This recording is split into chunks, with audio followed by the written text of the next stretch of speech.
now give the floor to the distinguished representative of Sri Lanka. Madam Chairman, thank you for giving me the floor.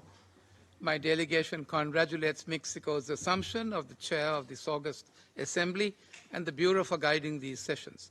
Sri Lanka considers it an honor to address the second meeting of state parties to the Treaty on the Prohibition of Nuclear Weapons for the last time as an observer state, from which it will soon graduate to full capacity in terms of Article 15.2 of the treaty. We welcome the announcement by Indonesia that it will be acceding to the treaty soon. Madam Chair, the complete elimination of nuclear weapons is not just a policy goal. It is a moral imperative that reflects our shared commitment to a safer, more secure world for all humanity. It was on the 19th of September last year that my country was proud to deposit its instrument of ratification to this important treaty. Sri Lanka's long-standing commitment in favor of nuclear disarmament, non-proliferation, and the peaceful use of nuclear energy has been consistent. We will be steadfast in our support for the prohibition of nuclear weapons and in our cry for their total elimination.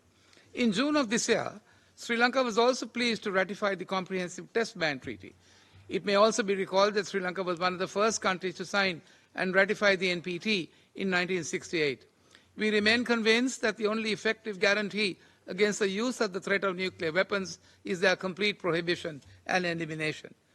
Madam Chair, at the first meeting of state parties held in June last year, state parties unequivocally condemned any and all nuclear threats, whether they be explicit or implicit, and irrespective of the circumstances. It is, however, a fact that little over a year we have witnessed a manifold increase in the threats to use nuclear weapons being part of the aggressive political rhetoric of more than one member state. While the doomsday clock moves closer to midnight and conflicts around the world increase in intensity and scope as we witness today in Gaza, the necessity and the relevance of a treaty such as the TPNW becomes even more pronounced. However, those still in the fold of the nuclear weapons umbrella tend to delude themselves with arguments of security guarantees and nuclear deterrence. The inherent danger in such delusion is that it sparks a chain reaction in enticing those who do not have nuclear weapons to develop an appetite to acquiring them, and for those who have nuclear weapons to continue developing and stockpiling them. Such self-deluding theories, we say, also do not take into account that in the event of a nuclear war, its fallout will affect many other countries outside the theater of conflict. It is a fact that the catastrophic humanitarian and environmental consequences of nuclear weapons transcend national boundaries and have grave implications for human survival and the well-being of humanity. There are no victors nor vanquished in such a war. It is said time and again that nuclear war cannot be won and must never be fought. In this regard, we welcome the working paper submitted by Austria proposing that the intercessional period between the second and third meetings of state parties be used to develop a comprehensive set of arguments and recommendations against such misconceived narratives. One cannot condone any response to a potential threat of national security on the basis of a threat of mass destruction of humanity as a whole. Madam Chair, the first meeting of state parties concluded with adopting 50 action points on different aspects of the implementation of the TPNW, ranging from universalization of the treaty, elimination of nuclear weapons, victim assistance, institutionalizing scientific and technical advice, relationships of the TPNW with the disarmament and non-proliferation regime, and the implementation of other aspects, including gender provisions of the treaty. We will, in the course of the deliberations at this session, assess the progress made and develop these aspects. It is pertinent to take cognizance of the fact that we are discussing a pact for future generations to be adopted next year at the Summit of the Future. We are also presently at the halfway mark in the grim realization that we will not achieve the SDG goals as contemplated. Achieving the Agenda 2030 now seems a dream.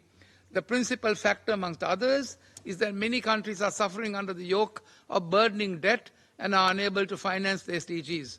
With the advent of new and emerging technologies, a yawning digital divide threatens to leave many behind. In the midst of all this, climate catastrophe continues to threaten lives and livelihoods. In such a world, a few countries continue to maintain around 12,500 nuclear warheads, enough to blow the planet up many times over.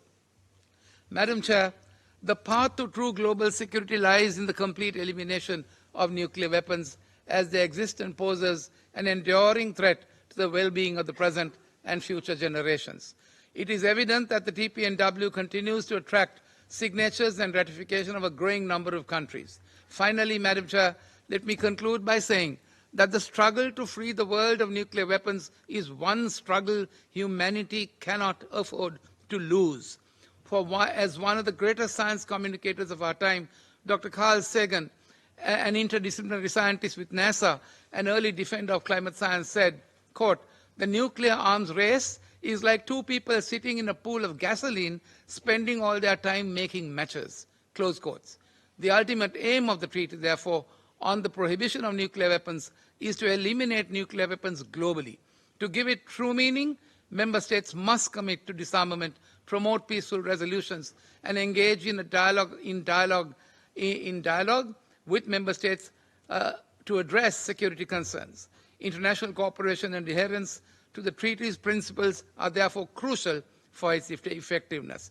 We must actively work towards nuclear disarmament, investing in diplomatic efforts to resolve conflicts peacefully. We must support non-proliferation initiatives and foster a global consensus on the dangers of nuclear weapons. We must engage in continuous dialogue, transparency, and accountability as they provide the key elements, we say, in ensuring the success of the TPNW in promoting a world free from the threats of nuclear weapons. I thank you, Madam Chair. I thank the distinguished representative of Sri Lanka, and I now